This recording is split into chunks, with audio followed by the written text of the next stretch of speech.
नव वर्ष के स्वागत में सिद्ध शक्तिपीठ सत्य मंदिर की पावन भूमि पर संपूर्ण विश्व की मंगल कामना हेतु एक विशाल वैदिक यज्ञ का आयोजन किया गया, जिसमें हजारों श्रद्धालुओं ने भाग लिया। कार्यक्रम का आरंभ भगवान की वाणी के पाठ से हुआ।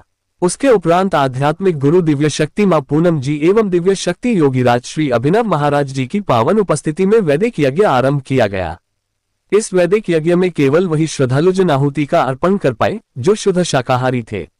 इस अवसर पर आध्यात्मिक गुरु दिव्य शक्ति मां पूनम जी ने अपने प्रवचन में बताया कि अगर आप आने वाले वर्ष में ईश्वर की कृपा और संरक्षण पाना चाहते हैं तो संरक्षण देना सीखें असहाय असमर्थ पशु पक्षियों को। अगर आपके हाथों में किसी निर्दोष पशु का रक्त लगा है तो आपके द्वारा किया गया कोई भी पूजा पाठ या दिया गया कोई भी अर्पण भगवान स्वीकार नहीं करते हैं।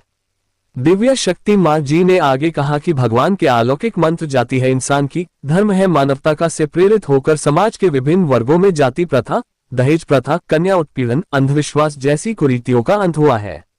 यही नहीं, धर्म है मानवता के मंत्र से प्रेरित होकर आज बड़ी संख्या में लोग मांसाहार का त्याग कर शाकाहारी बने हैं।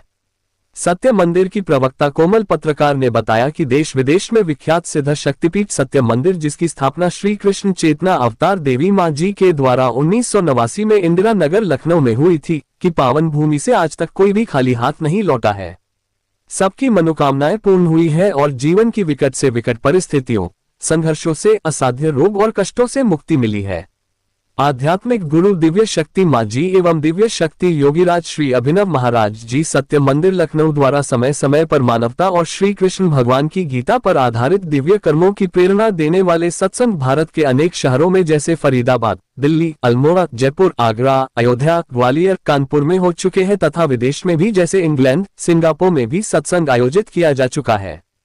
प्रवचन के उपरांत भारी संख्या में आने वाले भक्तगणों ने श्री कृष्ण चेतना अवतार देवी मां द्वारा लिखित एवं स्वरबद्ध दिव्य भजनों का आनंद लिया तथा महाआरती एवं प्रसाद द्वारा कार्यक्रम संपन्न हुआ। सबसे पहले नववर्ष की शुरुआत होने जा रही है, 2025 की शुरुआत होने जा रही है, क्या कुछ संदेश देना चाहेंगे? ओम शिव हरि। देखिए, सबसे पहला संदेश हम यही देना चाहेंगे कि कोई भी दिवस हो वो हमारे लिए एक अवसर होता है एक नई शुरुआत करने का। तो जब हम नव वर्ष की बात करते हैं तो हमें एक नया वर्ष अपने जीवन का मिल रहा है जो भगवान की देन है, भगवान की कृपा है। तो सबसे पहला संदेश, प्रथम संदेश मेरा सबके लिए यही रहेगा कि ये जो हमें भगवान की ओर से कृपा मिली है उसका हम आदर करें, सम्मान करें और जो जीवन हमें दान दिया है किसी भी आकृति में, और भी जो आकृतियाँ हैं, पशु पक्षी है, उनको भी हम सम्मान देना शुरू करें क्योंकि हम सब भगवान की ही संतान हैं, जिसी भी आकृति में हों। अच्छा, बात कर ले युवाओं की, तो युवाओं की अगर बात कर ले तो अलग ट्रैक पर अभी युवा चलने लगे हैं।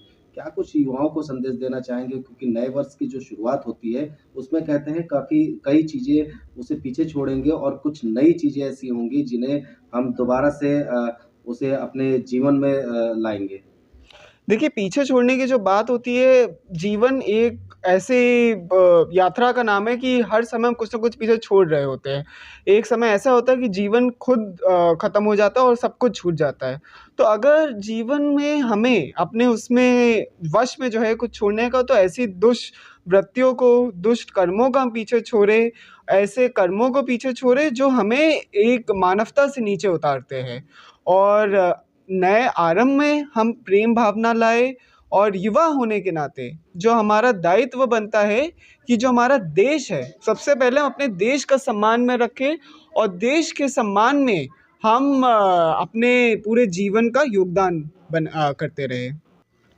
आज मंदिर प्रांगण में कार्यक्रम का आयोजन हुआ है। आप सभी यहाँ पर श्रद्धालु यहाँ पर उपस्थित हुए हैं, आप भी यहाँ पर हैं, क्या कुछ कहेंगे? देखिए, जैसा कि सभी को आप लोग जान ही रहे हैं कि आज नववर्ष की पूर्व संध्या है। तो ये पूर्व संध्या को सभी लोग अपने-अपने प्रकार से, अपने-अपने ढंग से मनाते रहते हैं।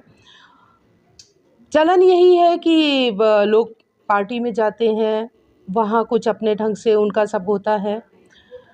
अब मैं ये कहूँगी कि वो भी क्यों जाते हैं, क्योंकि पूरे वर्ष मेहनत करते हैं, बहुत सारी निराशाएँ भी मिली होती हैं, सफलताएँ भी मिली होती हैं। उसको एक ढंग से भूलने के लिए और नए वर्ष का स्वागत करने के लिए जाते हैं। यहाँ आप सब देख रहे हैं, हम आध्यात्मिक रूप से अभी वैदिक महायज्ञ भी होगा, नव वर्ष का हम स्वागत कर रहे हैं।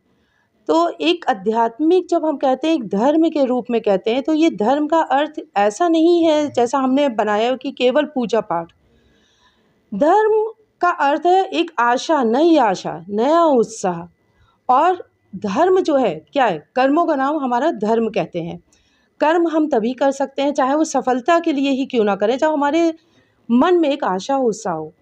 तो उसी का आरंभ, नया वर्ष हम इस रूप में मनाते हैं। हिंदू धर्म के हिसाब से अगर देखा जाए तो नववर्ष नहीं है, लेकिन सनातन धर्म को लगातार बढ़ावा दे रहे हैं तमाम साधु संत। अभी महाकुंभ भी होने वाला है। क्या कुछ कहेंगे हिंदू धर्म को लेकर के, जो सनातन धर्म का जो नववर्ष होता है और अभी ये अंग्रेजी नववर्ष है, इसको लेकर के क्या कुछ कहेंगे? देखिए, अगर समय का देखें तो ना तो समय का कोई आदि होता, ना मध्य होता, ना कोई अंत होता है। ये हम धर्म से नहीं इसको संबंधित करेंगे, चाहे वो हिंदू हो या कोई और ईसाई धर्म हो। ये तो एक मानवीय हमारी सोच है जिससे कि हम नया उत्साह, एक नई आशा ले सकें, इसलिए वर्ष का हमने किया कि आरंभ और अंत है। समय तो अपनी सीमा में वो चला करता है, तो कोई आदि मध्य नहीं है। तो मैं इसको किसी धर्म से नहीं जोड़ना चाहूँगी।